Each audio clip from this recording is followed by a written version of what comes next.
So folks, I now have the pleasure of introducing you to Nina Nesdoly, who is also known as Nina Near and Far on social media. So Nina is a local travel and photography blogger based in Ottawa. She first created her Instagram page and blog, which she calls Nina Near and Far, while she was a full-time student in Ottawa. And Nina is an expert on local adventures and unique places, and created Nina Near and Far to encourage people to get out and explore unique places and their surroundings. So Nina is also a work-life balance advocate, and she has an Instagram page called Workplace Clarity, where she also discusses things like work stress, beating burnout, and work-life balance. So she is very talented and skilled in a lot of places. And she was just telling me earlier this afternoon that she's done photography workshops with Apple. However, she she's very, she knows a lot about Apple photography and photos with iPhones, but she's going to make this about all types of phones and smartphones. So we're very lucky to have Nina here today. And Nina, thank you so much, and you can take it away. Thanks so much, Sam, for the introduction. Quick tip for your puppy photos, something crinkly. I used to always hold a granola bar wrapper or something like that in my hand while I take the photo, because then they'll look at you. Just hold that up in the corner. All right, welcome everybody. Thanks so much for being here. I'll get started in just a moment sharing my slides. Thanks, Sam, for the introduction. So like Sam mentioned, I am a local blogger and photographer, and because I love to get out and do lots of outdoor activities and adventures, this is really my photography style as well. So my approach is very much to take photos on the go, whatever activity you're out doing, whoever you're with, new places, nature, whatever it is that you're up to. So a lot of the things that you all have shared that you love taking photos of. So this is going to be a lot of fun. And be ready to follow along in the chat. I'll have lots of questions for you as we go along to make sure that you're getting lots of ideas for how you can use these tips to take photos of your own.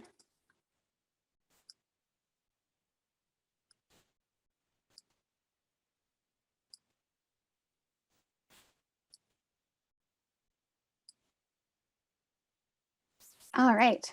So today we're doing Upgrade Your Photos Smartphone Photography. And because everyone has all kinds of different phones that they're using, we're really going to focus on some composition elements. So things that are going to work across not only phones, but any camera that you have, along with some tips thrown in for smartphones, specifically ways that you can take advantage of the features that your phone has so that you can get the best pictures possible when you're out and about enjoying the outdoors, hiking, or taking pictures of your puppy, whatever it is.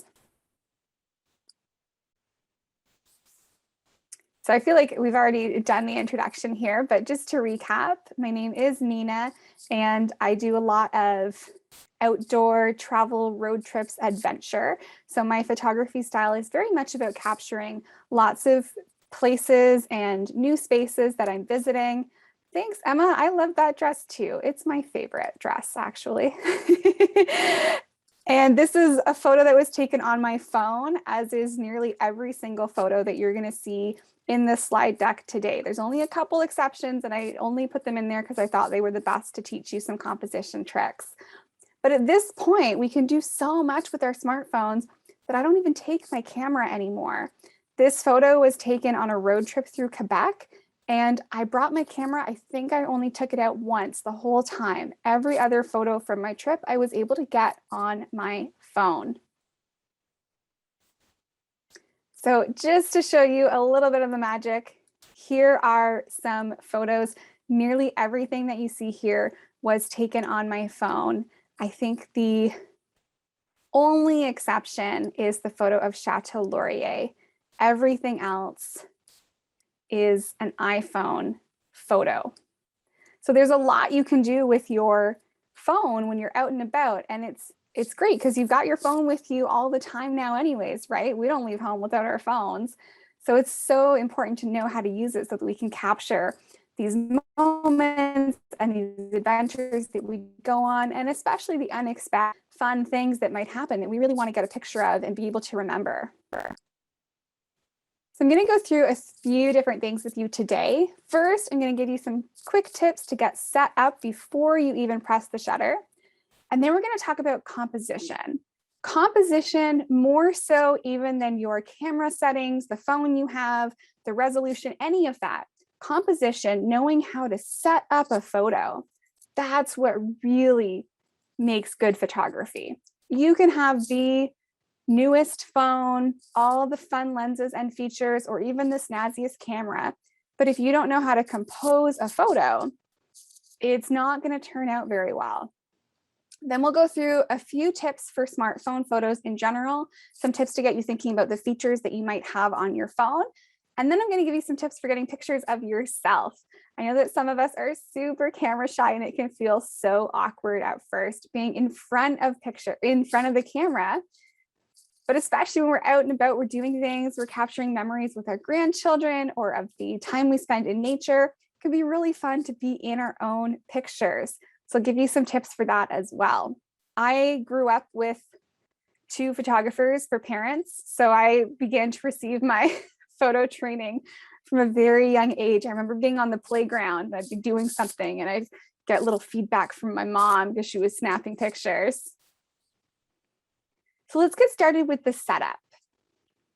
So these are just a few quick tips to get you started setting up before you even get going taking pictures. First things first, make sure your lens is clean. We use our phones constantly, and so we're putting them in our pockets where there's lint, we're putting them in bags, we're handling them, so we get little grease from our fingers onto our phones, dirt, snow, whatever it is, it gets on our cameras, and it can totally obscure our photo. So anytime I'm about to take pictures with my phone, I just pick it up and I quickly, even just on the corner of your shirt or something, just give it a little rub, make sure that your lens is nice and clean so that you're not playing that game where you're trying to take a picture and there's like an unexplained black dot and you try to move and you're like, I moved and the dot didn't move. Why is it still there? So you're gonna make sure that your lens is clean. The next thing you're gonna do is make sure that you're holding your phone perpendicular to the ground. So perpendicular 90-degree angle. So your phone should be, straight as a wall to the ground. If you're tilting your phone, do so on purpose. It's totally okay to tilt your phone sometimes, but usually that's not what you're going to want to do. And even for getting photos at different heights, like getting down low or getting up high, it's better to move around and try to get to a higher place or get to a lower place and actually bend down versus tilting the angle of your phone because you're going to obscure the image a lot. Finally, we're going to choose one thing to take a picture of. I like to say that there is no "and" in a great photo. You should be able to say what's in your photo in one sentence. This is a photo of me with Parliament in the background. If you start finding yourself saying, well, this is a photo of this and this and that and this, and then I tried to make sure that I get this in from this angle, and then there was this dog over here, so I tried to get the dog in the picture, and then I saw this flowers, I tried to get that in. It's just a visual explosion, right? And it's really hard to use good composition when you have too much going on in your photo.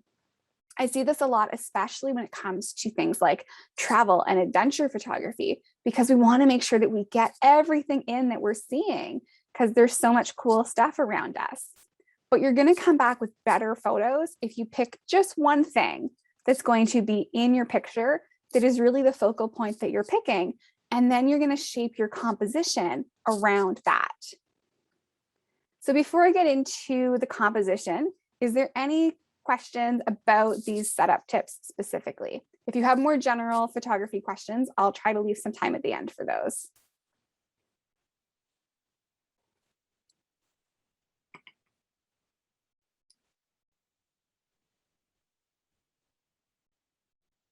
Okay, great. So I'm going to share 5 composition tips with you. There's lots of different composition tips, but these are my favorite ones, and I think they're the best place to get started. Once you've been using all these for a while and you're a total pro, you can either look up YouTube tutorials and things like that, or you can bug Sam to have me back for the advanced level. But we're going to get started with some basics that are going to immediately help you take better photos. Composition is really the key to a great photo. Like I said earlier, It's really hard to have a good photo, even if you've got all the gear and all the cool gadgets, if you don't have the composition for the elements in your picture. So let's get started. So take a look at the picture on the left, and then take a look at the picture on the right. So this is the rule of thirds. What is the difference? You can hop in the chat. What do you notice that's different between these two photos? Anything standing out to you? More rocks? Yeah, so there's more rocks in the second picture. What about the horizon? Where's the horizon in the second picture? Encompasses more, yeah.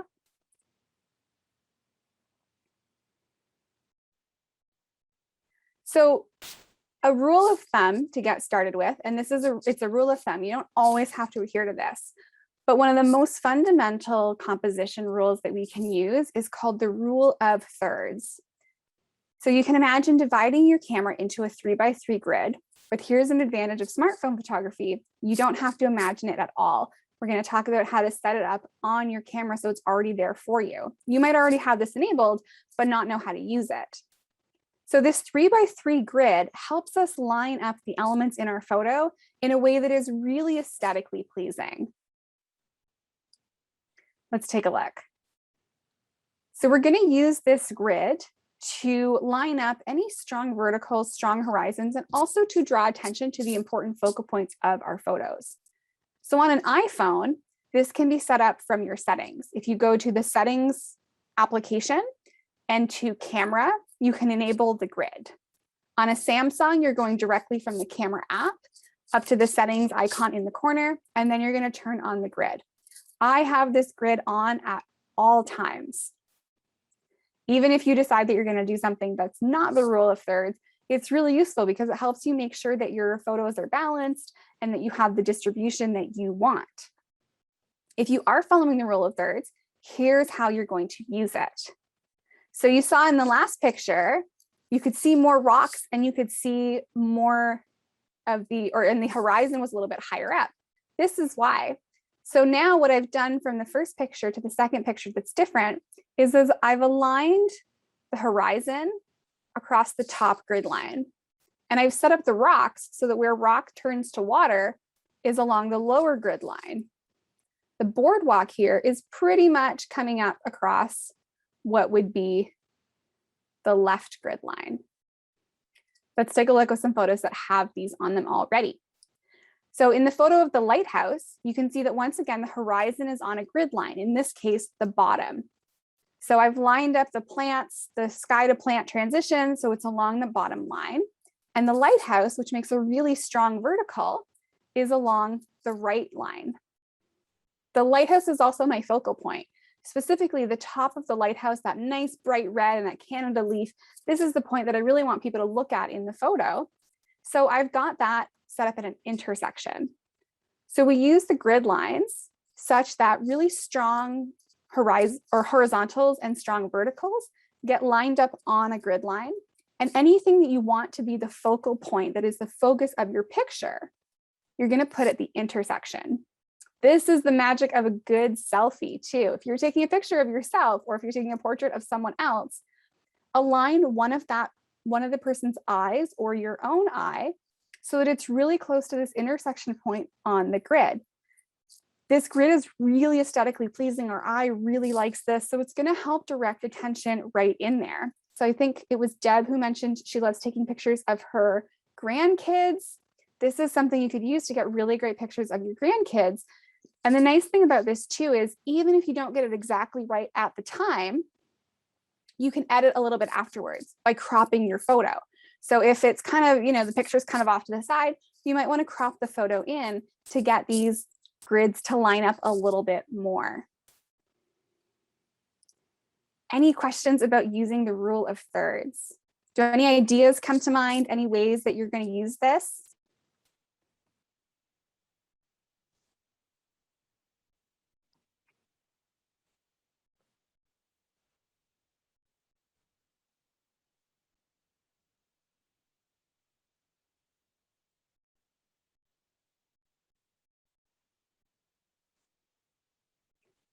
Cool.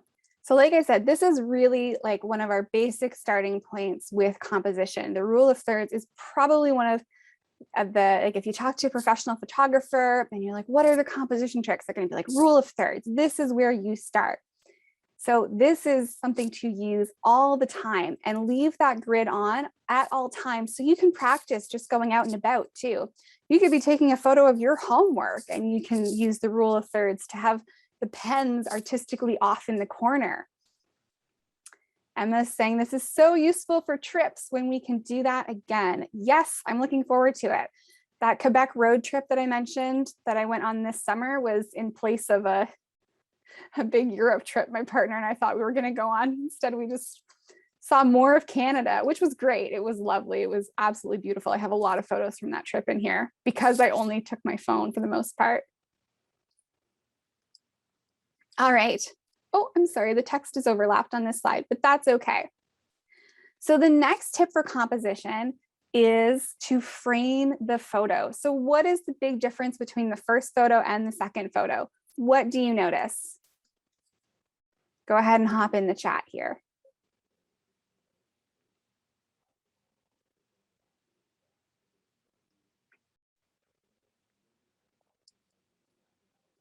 Yeah, there's foliage. The color of the second photo is more. Yeah, so in the second photo, they're usually going to be brighter because those are the photos that I actually bothered to edit. The second photo has trees forming a frame around the focal point. There's plants. Exactly. This is the same sunset. These photos were taken 12 seconds apart. So I came out here, took a photo. You can see the sunset, and in person, you're like, wow, this is beautiful. But on the camera, it looks a little bit flat. It doesn't have much depth to it. It's hard to appreciate how beautiful the colors are and the skies are. So we can frame our photos to add more depth and interest to the pictures. And this is really helpful for landscapes, for sunsets, which look beautiful to you, but on camera, it can be a little bit flat, right? All those colors are suddenly flattened onto a photo. It's also really great for really distant subjects. So if you're taking a picture of a building that's kind of far away, or some kind of landscape where the thing that you're interested in is off in the back, framing adds something to the foreground and creates that sense of depth. So let's think about how we could use this. What kind of things could you use to frame your photos? So I've used plants here. If you go on my Instagram account, you're going to see a ton of framing with plants, but what else might you be able to use?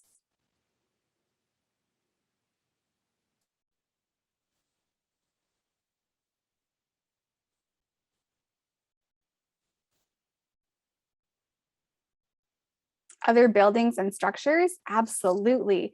Buildings, architectural formations, if there's an archway or a cool window. A rear view mirror. Yeah. But you know what? Things become cliche because they work oftentimes. Taking a picture of something out of the car window so you've got the framing of that mirror. You've seen that shot a lot because it looks really good. You might also use things like fences or railings, anything really, anything that is closer to you. So how do you go about doing this?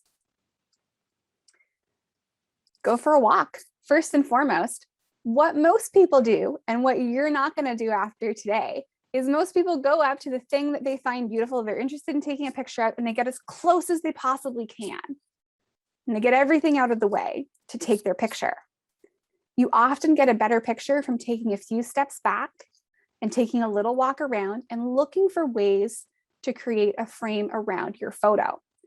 This photo over on the left, this is from Thousand Islands. If anyone's looking for a great summer day trip, Thousand Islands is amazing. This is the town of Gananoque.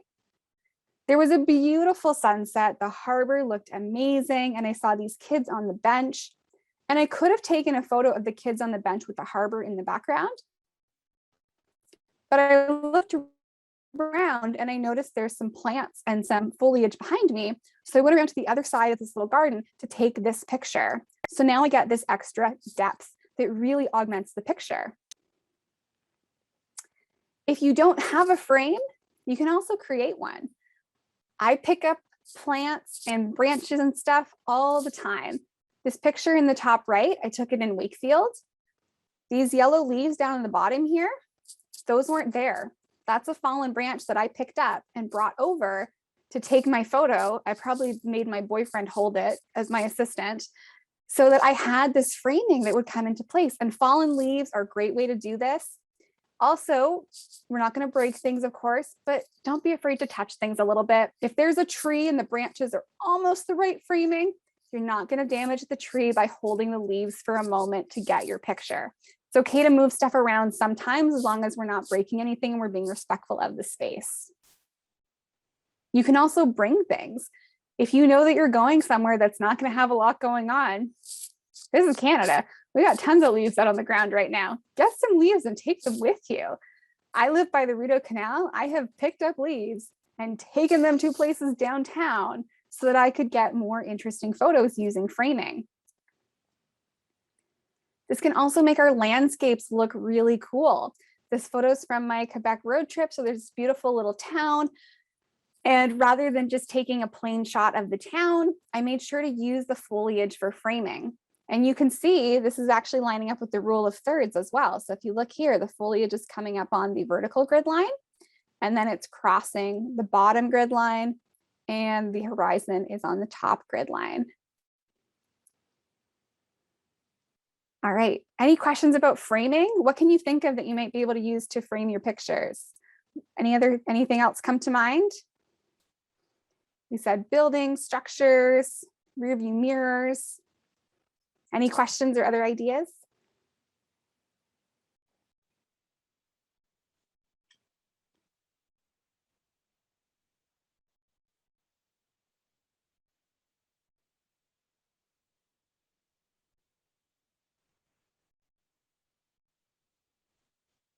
Okay, let's take a look at another tip. So what's the difference? Do humans as frames ever work? Jonathan says, absolutely, you can use humans as frames.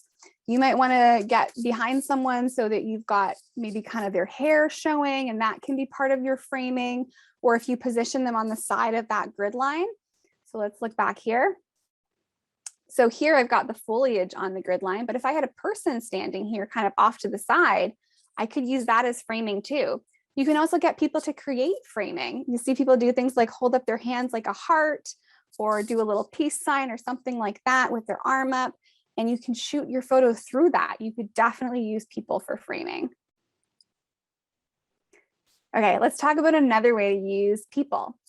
So what's the difference from the first photo to the second photo, besides the fact that the second photo is actually edited nicely?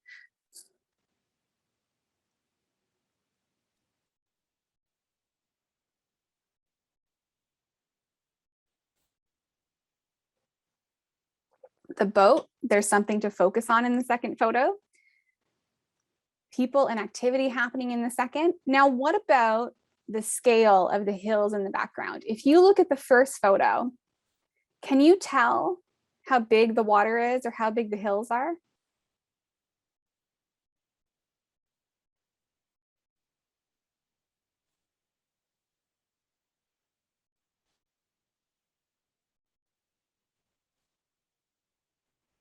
So in the first photo, it's kind of hard to appreciate the space. You can't tell how big they are in the first one. It's in the second photo with the kayak for reference that you really start to understand how big and beautiful this place is. Because you can tell in this picture, the kayak's already pretty far away. The hills are even further away. They've got to be huge to show up like that. In the first photo, for all you know, I took that in a puddle and like just put some stuff there, right? You can't really tell. But the second photo, we've got some people in there. One of the things that has kind of become a little bit of a trend, I think with Instagram in particular, is this idea that we can't have any people in our photos. We need to clear everything out, no people. But having people and even having other objects in your pictures really helps to add scale and to add interest. People in photos helps you understand how big things are. So when we're taking pictures, especially of big places or amazing buildings or things like that, we really want to represent the size of, big or small. It could be something really tiny that you want to show off. Don't avoid having people and things in your pictures. Use them. Take advantage. Think about your rule of thirds, think about your composition, and set up your shot so that you can use that visual that we pretty much know the size of to show off the landscape around you. What are some other things that we generally know the size of that we see out and about that we could maybe use for a scale?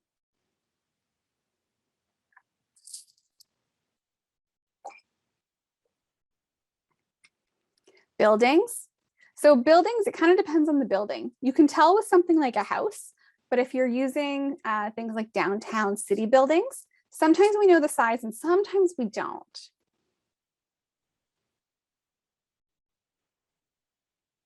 So maybe things like cars, we usually know how big a car is, so that can be really helpful. We also have a good idea of how big like a bicycle is, or even of a sidewalk, like a path, if we can see that there's some people on the path there. So let's take a look at how to use this trick. So we find objects that we generally know the size of, and we can also include people to show the scale of something or to bring some life into our scene to help us appreciate what people are doing there, what the activities are, what all is going on. So this photo up in the top left is a great example of framing using a building, first of all. And then I've also got some people in here. So this helps you understand how big the campus is, what's going on with the buildings. It also shows a really vibrant scene in the morning. I could have stood there and waited and tried to get it so that there were no people coming in whatsoever. But then I lose a little bit of that scale. You don't get to appreciate how big the bell tower in the background is in quite the same way. And you don't see the hustle and bustle that's happening already in early morning light. This photo on the right, this is Chateau Laurier, which I'm sure you're all familiar with. You live here in Ottawa, so you already know how big Chateau Laurier is. But for other people, this is a great example to show them the scale of this beautiful building, because you can see me off in the corner beside a lamppost. You know how big I am, and you can appreciate how grand and how tall the Chateau Laurier is because I'm there to add some scale into this picture. In the bottom photo, there's this really cool landscape. This is in Prince Edward Island, and there's a bridge running through it. So rather than trying to create a photo that doesn't show the bridge is actually a really interesting part of this photo. You can see people on it. You can see that the bridge is really long. It's running all through this different landscape. So rather than trying to avoid it, I've incorporated it into the picture, and it's showing the people that are out and about. It's making it more interesting, and it's helping you understand how big this landscape really is. So thinking about scale and interest, how could you see using this in your own pictures?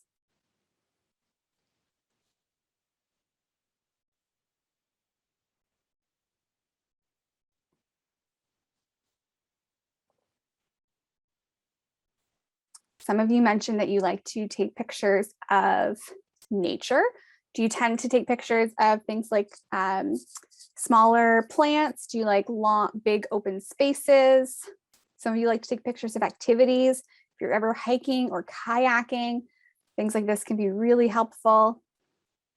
Emma says she loves pictures with lots of scale. Yeah, me too. There's some, I don't know how it started, but it's like a Reddit joke where you use a banana to show the size of something. So if you've got like a really tiny object that you found somewhere, or like a tiny plant or something like that, you use a banana. Because again, that's something we generally know the size of. And you'll see sometimes people will do kind of funny things with their pictures when they're traveling, like bring an object or some kind of little thing that they can put in their pictures to help with things like that. Ooh, Samantha says sunset pictures. So the view off her balcony has hills in the background and a road in front. Yeah, so if you can find a way to maybe incorporate some people or something into that picture for scale, then we're all going to be able to understand just how big those hills are and what that landscape around you is really like. Okay, this is a super fun one. This is called leading lines. It's another one of my favorites. It's another one that you're going to find all over my pictures. So what's the difference? First photo on the left, second photo on the right. Thank you, Sam. She says the photo on the right is gorgeous. The curved road. Yeah, Emma noticed it right away. So this is the same building, but these photos are taken from different vantage points. And the reason is because taking the photo of West Block of Parliament, so this is downtown, from where I was standing in the first photo, it's okay. It's a beautiful building, so it still shows up pretty nicely. But going for a little walk, again, you want to be exploring and looking for things if you want to take great photos. Going for a little walk around the side of the building, there's this beautiful path, this beautiful pedestrian walkway. And I can use that walkway to create leading lines. Leading lines are any lines that are going from wide to narrow in your frame. They're creating the sensation that you could walk into the picture. So in this example, I'm using a path, just a regular path, but what are some other things you can think of that would work as leading lines?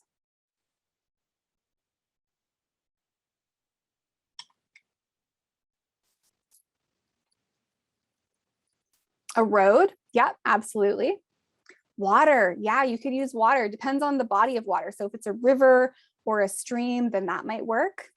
Plants for sure. Railings, absolutely. A bridge, definitely.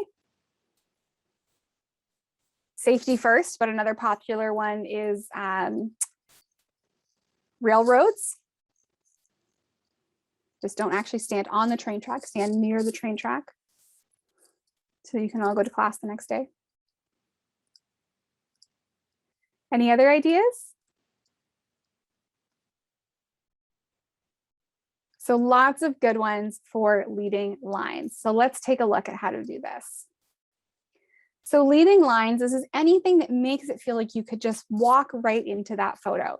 It adds perspective, it adds length, it's adding more of that depth that we keep talking about. And you all came up with such great ideas. And there's a couple other ones. A fork in front of a plate of food. Sure, why not? Point that fork straight at your food and let it lead you to the plate. Decorative lampposts, absolutely. So some things have leading lines built right into them, like a boardwalk. This top photo is from Mer Bleu. It's one of my favorite outdoor spots in Ottawa any season. It's absolutely beautiful. So boardwalks are a great source of leading lines, and it creates this illusion that you could just step right into the picture and go for a walk. Sam mentioned water as a possibility, which is what I've got over in the bottom right here. So this one is kind of a combination. I've got a little bit of boardwalk on the side, on the right-hand side, but it's mostly the canal that is serving as the leading lines here, because the canal is a nice straight body of water. So it creates this sensation like you could just hop on a boat, go for a swim. Don't go swimming in the canal, but you could in this photo and go right into it, because these lines from the water are leading you right into the picture. You could also find things that are more decorative. Emma suggested decorative lampposts. And in this photo on the left, this is New York City. There are some plants here. So there were these beautiful pots full of plants all laid out. So rather than just taking a picture standing from the corner of the Flatiron building, I went back a few steps and included the plants to create leading lines that really draw you into the picture and point straight at the building. So what are some ways that you could use this? What kind of photos do you take where you're thinking, oh, leading lines would be really useful for this?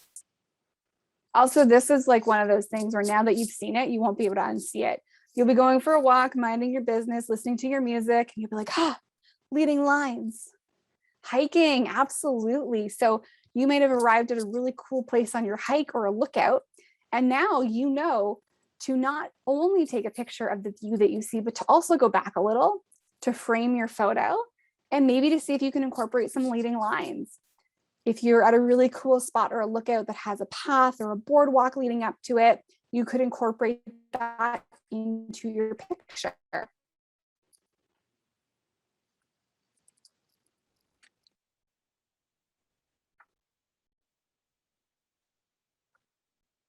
All right.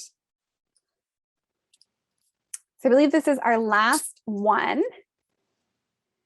So this kind of brings together a few different things that we've been talking about with this idea of depth. What do you notice? First picture to the second picture. What's the difference? Obviously, the second picture has people in it, but what does that do for the photo? How does that change it?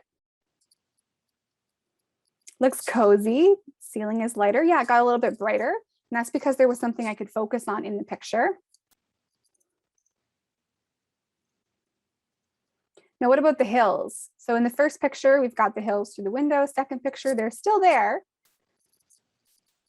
But what's different about the way they're set up? Yeah, it makes it look a little bit more 3D. So now these aren't just some hills through a window. They're the background that my partner and I are set against. So you've got us here in this cozy cabin. This is a little cabin up on a mountaintop in Wakefield that you can sleep in. No electricity or anything like that, which we went to in the summer. It was really cool. So this is basically creating layers to the photo. So by adding myself and my partner into the picture, now we have a foreground. So we talked a little bit about how you can create a foreground using framing, but you can also do it with people, objects, other things, and it doesn't necessarily have to frame the photo. So that's the big difference here. My partner and I are right smack in the middle. So we're not framing the picture, but we're adding a layer by being in the photo. So now there's a foreground, which is him and I, and there's a background, which is this beautiful landscape in Wakefield that we're looking out over. And having layers in your picture is really what helps to prevent that feeling like your photo is flat. And that's a big challenge with smartphone photography because you don't have very much control over the depth of your photo. So if you had a proper digital camera, then you can change the focal length. And you can do that by adjusting the lens. Smartphones have now some editing features that allow you to do this, but they don't do it to quite the same extent.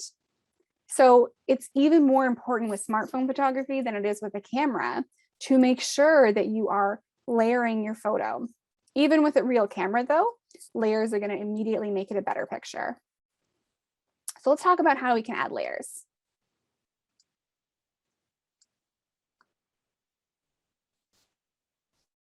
So we don't want everything in the same plane. If we have everything in the same plane, all 2D, then we have this flat look. We want to be creating depth. We either want to find layers or we want to add them ourselves. And this comes up in a lot of different ways. So this top photo, this is kind of a combination of things, right? I'm not quite using the boardwalk here or the lookout as a frame. It's its own layer, right? So it's not edged around the photo, it's a layer. So this is a really great tip for lookouts, actually. People often go to the edge of a lookout and look out over it. Your photos are often more interesting if you create a layer. So you go back to the point where you can see the banister, you can see the lookout itself and incorporate it into the picture. You get more of that depth. In the tall photo with Parliament here, I've created layers using the wall. So myself and the wall that I'm leaning against are one plane, and then Parliament is in the background. I could have taken a photo just over to the side of myself standing in front of Parliament, and that still would have been myself in front of it. So that's a good layer too. But looking around and saying, okay, what can I use? What can I create layers with? And in this case, this beautiful wall that fits right in because this is another block of Parliament. You can also pick stuff up and use your body to create layers. In the bottom left corner here, this is at the La Terrasse patio at the Chateau Laurier. So I'm holding my drink, and rather than holding my drink really close to my body, I put my arm out in front of me here. So now I've got my drink is in a different plane than myself. So I'm creating layers with how I'm moving and what I'm holding. So how can you see using layers? When would this come in handy? What type of photos? Or what ideas do you have about layers that you might use?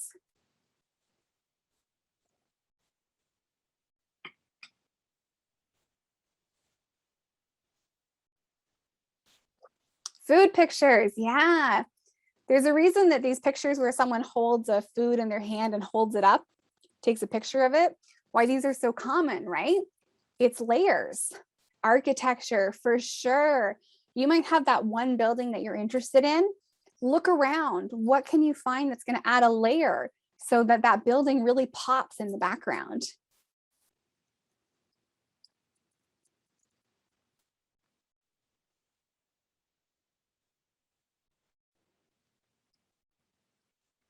Okay, so these are some great composition tips that you can use. And what I suggest is to start by picking one and really focus on that one tip when you're out taking your photos. So pick maybe like the rule of thirds or this idea of creating layers. And the next time that you're out and about, really look for ways to do that. And then you add on another one. And you start to use these tips together in different combinations, and you'll get better and better photos with practice. So now let's talk about how to make sure that we're getting the most out of our phones themselves. So a few general tips for smartphone photography. Now you all have different phones, so it's going to be a little bit different from one phone to another, but I would encourage you, whatever phone you have, make sure that you go through and get really familiar with the camera that you have. Phones these days do a lot of different stuff that can help us take really cool pictures. But a few high-level tips to get you started. First of all, you have a flash on your phone. Do not use it.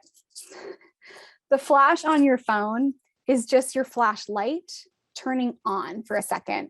It's really harsh light. It's really unflattering, and you're not able to position it. It's too close to your camera to really provide flattering light. So I never use the flash on my phone. I have that permanently off. It's too bright, it's too much. If you want to light up your photo more, either bring a little light with you or maybe get a friend to turn their flashlight on and hold it off over to the side so they can light it up from the side.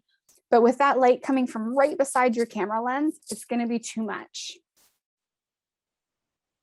Now, the newer phones sometimes have different lenses. So I know the new iPhone has like 3 lenses on it, and you can play around with it. If you have that, try it out. See what you can do with those different lenses. Look them up and see what is possible with these different lenses. If you don't, and you want to do something like create a wider angle photo where you get more of your landscape in it, you can do something like use panorama mode. So most phones from the camera have this panorama mode, which means that once you start it, your phone's going to take multiple pictures and splice them together. So you could get a little bit of a wider angle. And you can take that either horizontally moving across, but you can also turn it and go up and down if you want to get a taller photo. Sam is asking about ring lights. I have a ring light right here pointing at me right now. I think ring lights are great. The trick is that you don't want your light to be directly with your camera. So even on a ring light, it can be pretty harsh if you set up the camera so that it's directly in the middle of the ring light. Really good use of a ring light, you're going to have the ring light off to the side or a little bit behind from the phone so that the lens and the light aren't in the exact same spot. But ring lights are great. Also remember that your phone has all kinds of different modes these days. So check out night mode if you've got a newer device. Night mode works really, really well. Check out live mode. This is an iPhone feature where you can get these kind of moving pictures. These are great for kids and pets. You turn on live mode in your camera.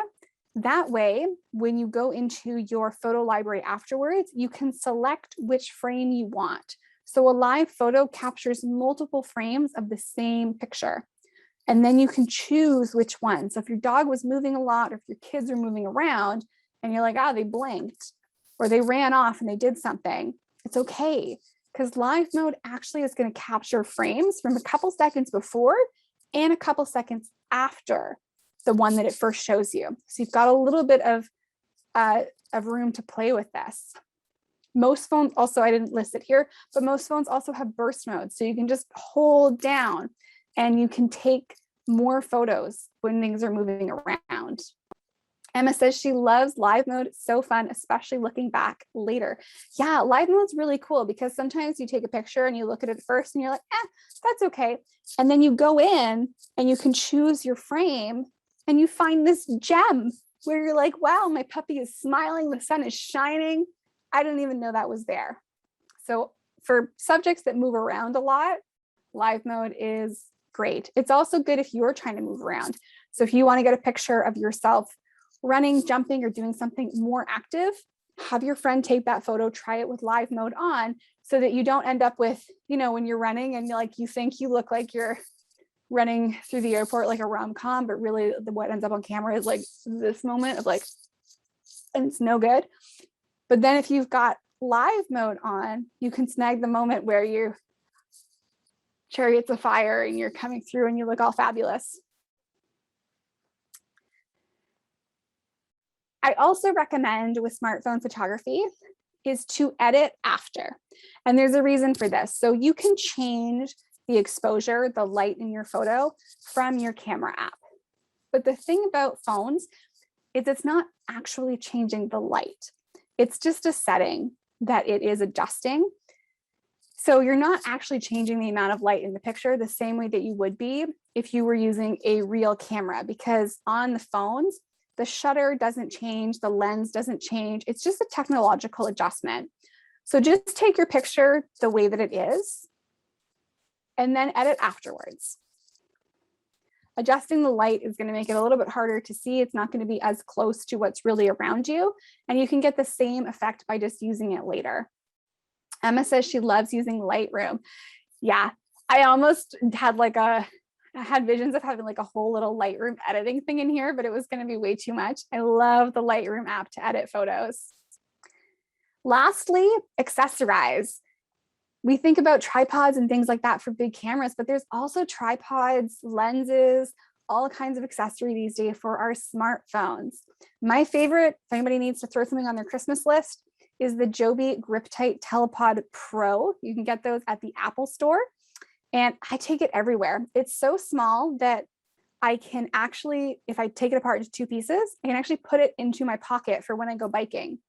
And it has a little remote on it. So this photo up in the top right, I took myself with my little tripod. I had it in my pocket while I rode up here. So I was on my bike ride all the way from downtown Ottawa up to the Mackenzie King Estate in Gatineau. And I can bring my tripod with me. It's so small, it's so light, which is another huge advantage of smartphone photography. The tripods that I have for my actual DSLR camera, it's way bigger. I have a lightweight one, but it's still much bigger. And I can't possibly just put that in my pocket to go for a bike ride. This photo in the bottom right, I also took using my little tripod. It's my partner and I in Quebec City. You can see that we've got our rule of thirds. So where he and I are, we're over in the top right intersection of the grid here. And this was taken with my little tripod and little remote. So you can have a lot of fun with these different accessories, especially if you like to take photos when you're out and about and you're having adventures. Your phone is the lightest camera that you have, and these little tripods, little clip-on lenses that you can get, you can do so much with them. Okay, so I have one more fun thing to share with you, and then we'll have a few minutes for questions. So these are just some quick tips for when you take photos of you. When I was making the slide, I was like, wow, that is a lot of myself, but it's for learning purposes. Being in photos ourselves can feel so awkward. And sometimes you're just living your life, you feel good, you look good, it's a good day, you take a picture and you're like, what happened? There's some reasons for that. And there's some things you can do to show up your best in pictures. First of all, activate your body. So what you'll notice in this top right or this top left photo, I'm moving. My arms coming forward, I'm holding onto the corner of my dress. I'm actually walking a little bit. So what I often do for pictures is I'll step in place and just kind of move forward and back and swing my arms a little bit. If you're just standing with your arms hanging at your side, arms in particular look really funny in photos if they're not doing anything. Activate your arms, pick something up, move a little bit, walk a little bit on the spot. You're going to look so much better and so much more confident because your body is engaged. Engaged with your environment. This is also Thousand Islands up in the top right here. There's this little, what do you call them? Binoculars. I don't know if they even worked. Doesn't matter. they look great in the photo. So rather than just standing and looking out over the viewpoint, I looked around and I'm like, oh, perfect. There's something here that I can engage with. If there's something that you can touch, something you can hold on to, engage with your environment rather than just standing in it, and you're going to get a better picture. Don't be afraid to use props too. People think it's funny sometimes, all the influencers with their hats, but hats are great props. Sunglasses, hats, bags, things that you can hold on to. These are going to give you something to do with your hands. It also helps create that activation in your body so you look more engaged, you have something to do, and that's going to help you get a better, more flattering photo. And lastly, think about how you can create shapes. So if you're sitting down or you're standing, the way that you're leaning, rather than keeping your arms tucked to your side and your legs all mushed together, move around a little bit, spread out. See if you can create a triangle with your arm. I've got a little triangle with my leg here. I've separated my legs apart, making some different shapes with your body so that you're not one blob, right? You move around a little bit. This is why poses like standing with your hands on your hips that we see all the time, but it's why they look really good, right? You've created some shapes. So now there's some space between your arms, some triangles there. It's also a more active way to use your arms. So these are just some quick ways. So the next time you're in a picture, just think about, okay, how could I activate my body? How can I move around? If you're in a cool environment, don't be afraid to touch things, get into it, be involved, use props, and think about how you can create shapes with your body so that your photos are going to be a little bit more dynamic and a little bit more fun. And they show off the wonderful, fun, interesting, and beautiful person that you are in the best way possible. Okay. So I'm going to open it up to some questions now. While you type, I'm just going to share a couple things to wrap up. But if you have any questions, go ahead. And we have a few minutes left. So what next? So while you're typing your questions, try one composition trick at a time until you feel comfortable. Practice. Go on photo walks. Just go out for a walk with a friend. Go out for a walk and try different things, right? You only get better by doing. Follow great photographers for inspiration. I put together a highlight for you on Instagram today. So if you go to my page, there's a highlight called Photographers, and it has a ton of my favorite local accounts. So you can go in there, you can follow them and use their photos for inspiration. When you're looking at their photos and you see a photo and you're like, wow, I really love this. Don't stop there. Take a second, look at it and think, okay, I learned all these cool composition tricks. Do I see any of these in their pictures? How are they using them? Do I see the rule of thirds? Do I see framing? Take a look at what they've done. I also have a blog post on my website that has these 5 photography tips plus a few other ones. So if you want to remember this, you want to read up on it, or you want to try out a couple of new photography tips once you're all expert pro in these ones, you can go ahead and check that out too. So we've got just a couple last minutes here. Are there any quick questions before we wrap up? Thanks so much for your active participation in the chat. So I have a question from Sam here. Do you usually use your tripod or an actual person to take pictures? I have a hard time getting my fiance to take good pictures. Nearly every single picture, not all of them, but nearly every picture that I showed you today, I took myself. I usually take my own pictures. It just lets me get the setup that I want, the positioning that I want. So yeah, unless you have someone who, my partner, I train him over time. So sometimes now I task him with photos, but I usually do take my own.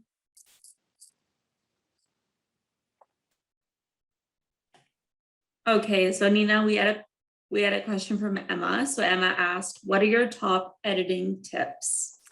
Ooh, okay. I could go on about editing for a very, very long time. So I think one of the biggest ones is to consider, especially with phone photos, is that depth as well. So people focus a lot on the light and the color, but you mentioned that you have the Lightroom app. So the biggest kind of one go-to that I would give you, I just want to make sure I give you the right name for the feature here. I'm just going to open my Lightroom app on my phone here, is to not only look at the light and color on your photo, but to go to geometry. And you can use distortion to distort the image inwards a little bit. And that's going to help with that kind of flat sensation that is really common on smartphone photos. And it's also a really big issue if you take a photo in the middle of the day. So often the photos we take when we're out and about, we're out in broad daylight, and that also creates that flatness. So I like to use distortion in geometry. And then I also like to use vignettes. So if you go to effects in the Lightroom app, and is the Lightroom app still free? I can't remember if I paid for this or not. I think the app is free or only a couple of dollars. So if you go under effects and vignette, you can darken or lighten the edges of your photo. And again, that's adding depth and created that little bit of a tunnel to help it feel a little bit more 3D. So Emma says, not for computer, but the app on the phones. Yeah, so I only use the phone app these days. So the Lightroom phone app looks like still free. So you'll be able to use those both. So it's effects and add a vignette, and geometry and add a little bit of distortion, and that can help with creating more depth in your pictures. Okay, folks, so I think that's all the time we have for now, but I just want to say thank you so much, Nina. That was super helpful. And folks, Nina has sent me the PowerPoint deck that she created for us. So I'm going to send that out to you folks later this afternoon for your reference. And we just want to say thank you so much, Nina, for joining us. That was really, really helpful and amazing. That was really, really helpful, especially for me. I'm not the greatest at photos, but I will definitely be using some of your tips here today. And thank you everyone who joined us today. And please be sure to check out some more of our AC Hub events that we host throughout the year. And we'll share a link to our events calendar in the chat now. And please also follow us on Instagram and Twitter. We'll share our links there. And thanks again, everyone. Have a great rest of your day, and we will see you very soon. Nina, thank you so much, and have a great rest of your day. Thanks so much, Sam. Thanks for having me. Bye, Nina. Have a great day. Bye, everyone. Thank you.